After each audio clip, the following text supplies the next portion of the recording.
Hello and welcome back to the channel. I am Imatare, and while I was waiting for my copy of Primal the Awakening to come, hopefully we'll get here soon, I was thinking to myself, we have the setup and all the chords that are going to be available for the first mission of the campaign. We know exactly how the boss fight's going to go. We know exactly what kind of chords you're going to have, the deck you're going to have, the weapons you're going to use, and the masteries you're going to obtain. So I wonder, theoretically, if all the conditions are right, what is the most amount of damage you can do in a single turn with a single character? That's what we're going to find out today. Hopefully my math isn't wrong. Let's get started. For this scenario, I have elected to... It's going to be the Greatsword. Like, I didn't really look into all the other characters, but, like, it's the freaking Greatsword. You know it's going to be. So, in this scenario, we are just mainly focusing on damage counters. We are not worried about wounds, so I have elected to use all 4 characters for the most amount of assist draws. In this scenario, we are playing as it is the Greatsword's turn. He has his mastery unlocked, which will reduce the stamina cost of all red cards you play by 1. In his hand, he has a Counter Strike, a Battle Cry, a Jumping Slice, a Precise Strike, and a Massive Strike. He has 6 cards in deck. The Great Bow only has 1 card in her hand, which is an assist. The Great Hammer has 2 cards, 1 assist, and a Tackle, which will be helpful for the stamina reductions for the Greatsword. And the Sword and Shield has an attack plan, which doubles up as both an assist and increase in damage. Greatsword will be in the right sector with the Cyricae. The Cyricae is whenever you play an attack card in your sequence, if there is a Cyricae, however you pronounce that stupid name, terrain in your sector, increase the damage that attack deals by your weapon level. So, this is going to do at least 4 damage. So jot that down. Future Mima here, you may notice that the counter on the screen only says 3 damage.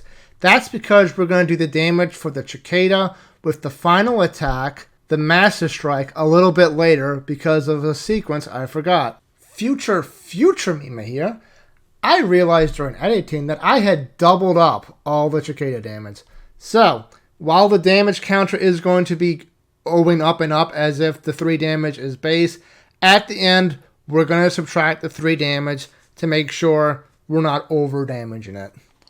So yeah, just Mima things, not knowing how to do math. Then, we're just gonna start right away. Everyone's going to assist him so he can draw 3 cards. Do that. And he will get his first 3 cards of the deck, which will be a Quick Attack, a Dragon Dance, and a Thwart. So, most of the cards in the deck, I'm just going for the high stamina cards, but the Quick Attack is something we need. First thing we're going to do, paying for 1, we're going to put down the Counter Strike. If the next card in the sequence is a red, we'll increase the damage by 3. For stamina reasons, the Great Hammer is going to discard his Tackle. When another player pays the stamina cost of a card, you may reduce this card, you may discard from your hand. If you do, reduce the stamina cost by 1. Okay, so that card was free. Next, we're going to play another free card, our Resilience. It has the Berserker trait, which means anytime we play a card in our sequence, when you play a card with the keyword Berserker in your sequence, you enter the Berserker state and remain that state until the end of your turn. While in the Berserker state, draw 1 card each time you play an attack card in your sequence. This is going to help with the stamina. But it is a red card, so we deal 2 more damage. So we're up to 6. However, we're in the spot for Cicada, so that's an additional 1. And the Sword and Shield has his attack plan on the top of his deck, which increases it by another 1. See where we're going yet? Good. Let's get the party started. Next, we're going to play Jumping Slice. This card technically costs 0. Not technically. This card does cost 0 because of the Relentless Assault Mastery. However, this is where the rules are a little vague, and it may not actually be right, but we're going to play it as right. we are going to discard our quick attack to pay for the jumping slice. When you pay for a card, you are allowed to... Now, I think this is a legal move, because when you pay for a card, for instance, if we were to pay for this Swart, which costs 1, if we were to discard Dragon Dance, you could overpay for the card, and the extra stamina cost is just lost. Now, this may or may not be legal. If it's not legal, I mean, we just lose 2 damage from the quick attack. Well, no, we would lose 3 damage from the jumping slice. But however it is right now, we're going to go with it. So, quick attack damage is 2. Jumping slice damage is 5. I forgot. I also forgot something. Counter Strike. Counter Strike would increase the damage by 3. That's why we played the card instead of another red card, because this deals 3 damage, and the other red cards in our deck would only deal 2. As you can see, this reduces stamina, but we don't need the extra stamina. And this lets us draw, but we don't need any extra draw with the Berserker.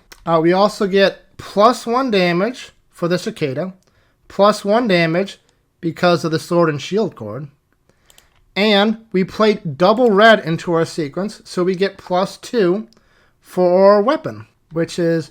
And because we played another card in our sequence, we draw 1 card.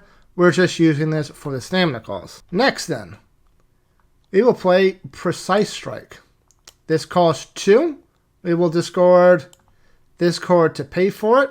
This deals 2 damage because it's a red card. This deals +1 because it's a Cicada, +1 because of the Sword and Shield. It deals an additional 2 for red, and yes, it does work like that. Playing this card and this card gives you 2 damage for the red, and this card and this card gives you 2 damage for the red. It doubles up. It's a great effect. Even better, this attack inflicts vulnerable. And the way vulnerable works is the next time we deal damage to the monster, we may choose to deal double damage to it for that entire attack. Let's go. And we're going to finish it off. We don't even need to draw anymore for Berserker. This is our last card. It is Massive Strike. Spinning these 4 to do it. It is a finisher card, which means probably it has to be the last card you play. Finisher. After you play a card with the finisher in your sequence, your action phase ends. You cannot take any more actions. This was the 5th card in the sequence, so we were done playing cards anyway. You can only play this card after a red card, as you can see, after a red card. So, future Mime again. Hi, this is the part where I remembered I was doubling up all the Cicada damage. So we are now going to reduce the current damage by 3. We return to your regularly scheduled broadcast. Increase the damage his attack does by 5. So the base damage is 7, which ups to 14 because we're doubling it. We're doubling every damage in this thing because damage is calculated as one big clump, and then we're doubling the damage. So that's 14 for that. Then, because we have a Cicada, that's an additional 2 because we're doubling it. An additional 2 from the Sword and Shield because we're doubling it. And an additional 4 from our Greatsword because we're doubling that. And I believe that is the most amount of damage you can get in one turn from one character in the base campaign against the Vyraxen, which, if the math comes out right, and I will double check it as I edit the video, should come up to a whopping 46. So let's see how many breaks we can get in here. So that's a -8. It goes to here. Minus another 8. Goes to here. Minus another 8. Goes to here. Stance break. Minus 12. Goes to here. Minus another 10 because with the updated total, we're at 46 instead of 50. So it stops there. It will have at 6 wounds and 10 damage on it. 2 away from another break. Goes to here. And after that, we are not going to have any extra damage. So it can half shot the Vyraxen. If you get really lucky on the pulls, well, you would also need to have your mastery unlocked. So that's not going to happen turn 1. But yeah. Let me know if I made a math mistake. Let me know if I made a rules mistake. Let me know if you can beat my high score, guys. But Primal's shipping soon. It's almost time. Let's have some fun before it shows up, huh? Alright, that's it for this video. Until next time, take care, fuckers. Bye.